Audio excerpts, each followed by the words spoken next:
Moses was leading his father's woolly sheep up a great mountain. Suddenly, Moses, who saw a bush that had caught on fire, did not understand why it didn't burn up. After a while, he heard a voice come out of nowhere saying, "Moses, Moses, take off your sandals, for you stand on holy ground." Moses asked who was calling him. The voice answered and said, "I am the God of your fathers, the God of Abraham, the God of Isaac, and the God of Jacob." "How can I be certain?" Moses said. The voice answered, "Put your staff on the ground." So he did, and it turned into a snake.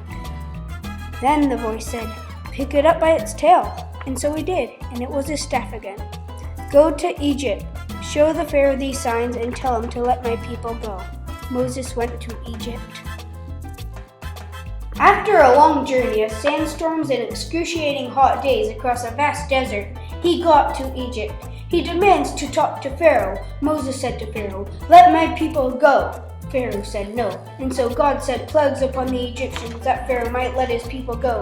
The plagues came to Egypt, killed their cattle and all their animals, and turned the water into blood. But that did not make wicked Pharaoh let his people go. Pharaoh could not stand the plagues had a anymore. hard heart, He had to and let was God losing his take control. kingdom. Letting He his wanted people to go, kill which Pharaoh did not Moses. like, meant that no more buildings would be built, no bricks, and nobody to labor for him.